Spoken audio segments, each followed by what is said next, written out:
Welcome back to the Queensland edition of the Mailbag. I'm your host, Scoot, joined by the Pied Piper of Toowoomba, Shane Ciurleo. G'day, Scoot. All going well here, mate. Thanks for asking. Pied Piper. Yeah, it's might stick that one, I think. You've had a pretty big week at Ipswich. Minji was pretty impressive. You made a stellar debut performance on Little Birdie on SEN Radio. You dropped Music Maker and Minji there. I'm surprised the head fits in the front door, mate. Yeah, well, look, I did get a bit carried away over the course of the weekend with a few celebratory wines and a bit of carry on in the dungeon here. So, anyway, it's back to work this week and a big week of betting again awaits us on this weekend, I suppose. What do you do to let the hair down? Oh, when you said carry on, I thought you said karaoke there for a second. Yeah, well, like just a little bit of isolation sort of activities. There's not a lot you can get up to, so you just got to make your own fun, really. So, Well, stretch the vocal cords if you can't stretch the legs, I suppose. Now, you've got 3 meetings this week that you're going to cover. You've got Gold Coast Friday. Yeah, Gold Coast Friday. Toowoomba Saturday night, yeah. And then Sunday, Ipswich as a bonus meeting for your subscribers. Yeah, I was just a little bit up and about and happy to do Ipswich Sunday after our crack at Ipswich last week. Weekend just gone over Easter there. We had a pretty good result there. We sort of read the track right as the day wore on and got a good result with fish on in the last at about $9 or $10. So that was very helpful. So happy to go and play again this week for sure. So 3 meetings. All right, we'll stop the dribble and we'll look at the Gold Coast first, race 6. The rail's out 7 metres from the 1400 to 400 and 4 metres the remainder. How do you think it will play the track? Oh, look, I just always go into the Gold Coast meeting sort of thinking that, if there's any moisture in the track at all, that the fence is a dead zone, regardless of where the rail is, basically. So, look, I think we've seen it the last couple of weeks and it's played pretty consistent to how it usually does. So, obviously we'll wait and see, but, happy to be sort of on the horses that want to find that 3-4 wide lane in the straight. Okay. And then we sort of discussed off air, race 6 is a race that sort of captured your attention, or specifically a runner in that race. Who caught your fancy there, or who'd you have on top? Yeah, race 6. Look, I thought that number 2, Thine Is the Power, might be a little bit above these class-wise. Obviously come up here from down south on debut for the stable back in March for the Edmund stable, and put pay to a pretty sort of handy sort of horse, I suppose, in Holler Back Girl, and won really well. And I think obviously betting on an Edmund's horse on the home track is also an advantage. So I just think the race just looks perfect for her on the home track. There's enough speed there. There's enough speed in the race there that you'll be able to slot in the running line. Nick Keel's riding in good form at the coast. He's ridden plenty of winners down that way since the isolation restrictions have come in, and she just thinks that she's a horse that's going to race through her grades in Queensland for sure. He's a good apprentice to have on side with a 3-kilo claim at the moment, that's for sure. Are you a Gwen Stefani man, or would you be more of a Hilltop Hoods type fan? A few times I've been around that track. But yeah, no, I'm more Hilltop Hoods than Gwen Stefani. Stefani, yeah, for sure. I could probably do both. Now, I guess clockwise, look, will it be scratch, will it? No jockey at the moment. For Zach, there's a late alteration there. Nathan Fazakli will take 3 off from gate 1. I don't know. Like, the horse is consistent, has been up a while. Look, it's going to be thereabouts. I'm just a little bit concerned of the map for it from gate 1 with an apprentice on, and potentially following the fence around, and sort of. You see it a little bit regularly. You see it regularly where, if the fence is off, but you've got an apprentice on the horse at 3 back the fence, they fan off, their eyes light up, and they follow the fence because they think they're getting an inside run, but they start sinking at the furlong pole. So, yeah, I'm sort of against it just from a map perspective. JJ Dar was an interesting runner that probably was a bit plain first up this time. Ex-Melbourne horse. It's from the Chris Waller yard. Yeah, I'd be interested that improves eventually, but maybe too early, is it? Oh, like I'm not even going to pretend to know how to catch the wallers up here. I mean, obviously, we've got this situation where the prize money levels in Sydney is better than Queensland. So Chris is going to keep his good ones down south and send his average ones up north. The market late is a really good indicator for this stable. And it was basically, out the gate late and not winning last start, JDR, and, it ran to market. So, yeah, look, come up here off a Mildura Class 1 win in Victoria, and then, has been somewhat thereabouts in 3 runs in Queensland. So, I'm happy to sort of work around it from the gate. I can see it going right back and having a look around. And if we jump to race 8, there's a horse that I thought was a little bit unlucky to not win last start, or she gave Command and Conquer the fright of his life, but that check at the 1,000 metre, and there's probably a stage where McGillivray could have put it into a gap and decided to sort of snick it, as Jack would say. But and anything Vanna Girl in race 8, I expect it'll come up reasonably short. But is there anything that's caught your eye? Not away from the horse. I thought that McGillivray may have been a little bit of a victim of circumstances in that race last start. He got tightened up and had to restrain because the run wasn't quite there. So I thought, obviously, outside of that, the horses goes close to winning. The Command and Conquer sort of forms okay. It's been beaten up on him, but I just think that she might have a bit on these. I'd imagine that she'd be beating these and beating these well if they're going to push on to the to those listed group races that have now been reprogrammed in Brisbane. So you'd expect, I know the stable's got an opinion of the horse. They've gone on record saying that a few times. So you'd expect to be putting these away. These are genuine sort of B graders that she's running against in this race. Yeah, I'd tend to agree. It didn't look like a very deep race. And if we flick across to Doomben, there's another one. The Doomben rails out 7 metres. So let's talk about the track first, before. How do you think it'll play? Well, I thought the track played pretty good last week, to be honest. Super. Seemed to be...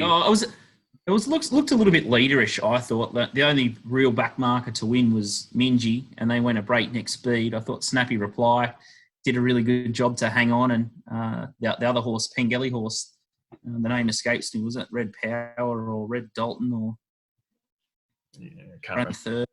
It was not a bad run, and I think it backs up this weekend again. So I thought it was a little bit leaderish and a little bit fence on, and that probably explains why a couple drifted late. That weren't sort of leading. So yeah, I think. But all in all, it wasn't too bad, didn't it? The last winner for Sano. You found the last winner, didn't you? Yeah, the last winner. So I thought it was a good bet, and it sort of drifted, and it was back on the fence, and was still strong enough to sort of overcome them. So sure. I think it'll play reasonably fair again with Rail 7. It'll be tempo related. The horses closer to the lead will be favoured early for sure, like as in, market-wise. It seems to be the way. The horses on speed at Doomben obviously get the most attention early, and then as the pattern starts to emerge throughout the day, you'll see the prices change for sure. You thought you found a false favourite in race 2 in the staying event? Yeah, look, I just thought that I'm just bringing up the market here, sorry. In race 2, Quality Seeker's gone up $2.10. Like, who bets?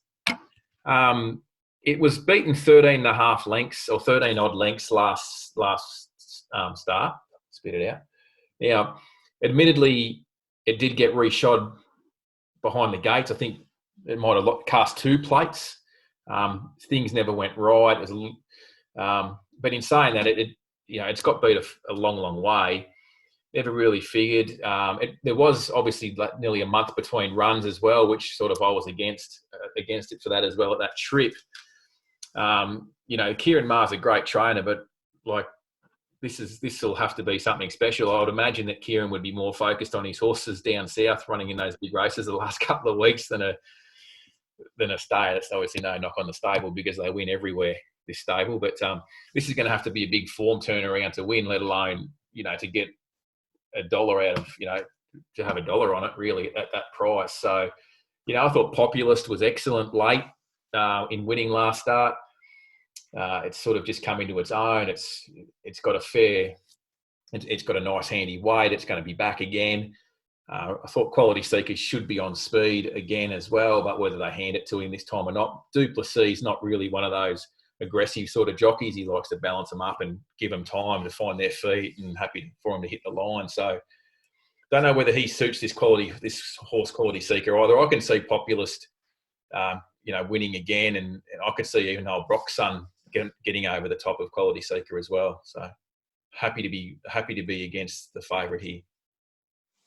Yeah, and I'll probably leave the race alone early. And if you jump on and subscribe this week, you'll get my sort of last minute thoughts there. So it might balloon out to a backable price, and the market probably intelligence will tell us a lot about that one. But yeah, again, at the early price, it does look rock bottom odds there, and I sort of don't mind the setup for Populist on the backup. And it was hard not to be impressed with the way he sort of put him away. But I guess it's a similar type class race, so I don't think he'll have any trouble to measure up.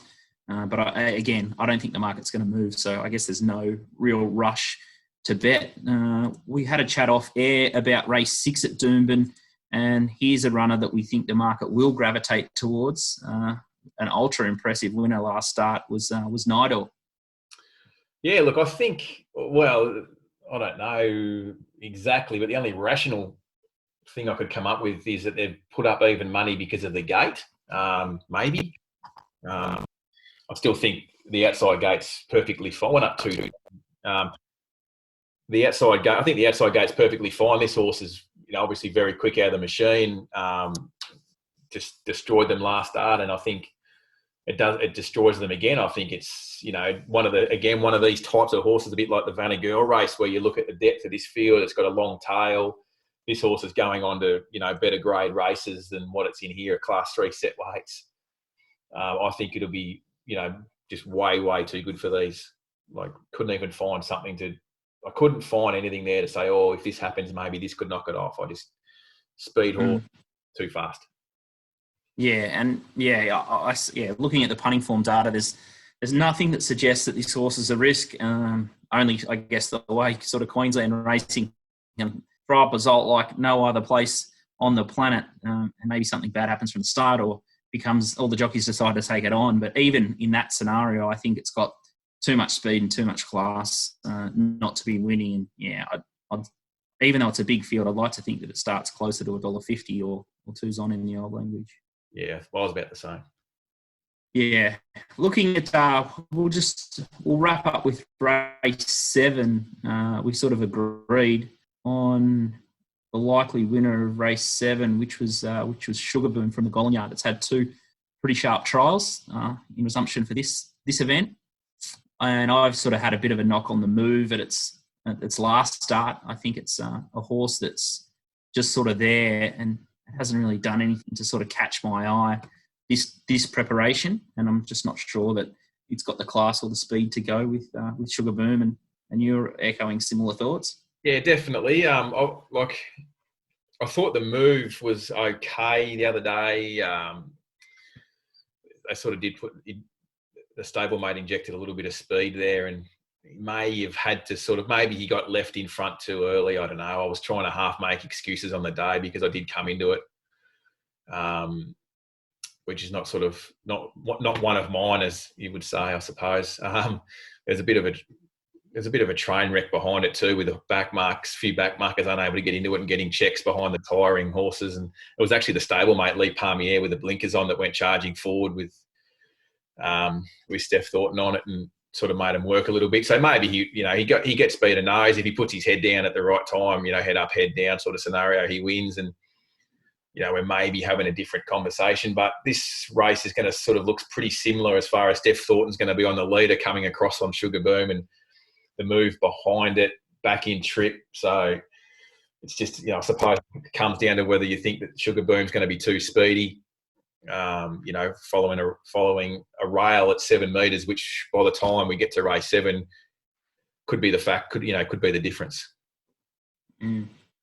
So to sum up, I guess across the 2 cards, which runner out of the Gold Coast, we're actually making you do a little bit of overtime here. There's 10 races at the Gold Coast, and just seem to be endless cards at the moment, and you're still charging that rock price, Curls. Just trying to help everyone, in these tough times. Well, there's plenty of betting going on. Like, there's 10 race cars every meeting. It's enjoyable if nothing else. We're on the end of 3 photo finishes that went our way on Sunday, or whatever day it was, Monday, whatever day it was at Ipswich, and then the day before that we had 5 bets. I think we had 5 of our bets run second. So, look, if I had to nail it, like, there's not a lot of meat on the bone here, but I think that even anywhere you get even money, Needorp, I think, is a bet if you can get the even money. I think it starts at $1.50. I'm not sure what price Vanna Girl goes up, but if it goes up, $2.20 or thereabouts, it'll be a bet as well. I think they're going to be 2 horses that you're going to be on at a good percentage overs come race time. Yeah, it'll be definitely fastest fingers first, and then we'll get a bit deeper into the cards over the next sort of 24 hours, and for sure, send our subscribers a list through the betting app on the mailbag. So if you haven't checked it out, it's a very clean system and operation. And Curly's swinging at about 25% pot for the first couple of weeks, and I'm up about 9 units for the April set over the last 2 weeks for the Doomben Metro stuff. So if you want to check out and see what Curls and I are backing, head to themailbag.com.au. Curls, what are you going to do for the next couple of days? Just a bit more of the vocal cords or a bit of TikTok? I don't have a TikTok account. I've definitely got the app. I'm taking some inspiration there. I'm a little bit concerned that I have been known to send a few videos after a few wines, a bit of carry on every now and then after a good day. So I need to be a bit mindful that could be held against me going forward. So, I'll probably just turn the lights off and just do nothing that the outside world can see for a little bit, probably. Just keep practicing the shower, big boy. Yeah, look, plenty of study for the weekend, and that's about it. No fun and games until maybe a little bit Sunday over if we're winning. Looking forward to it. All right, good luck over the weekend. You too, mate. Cheers.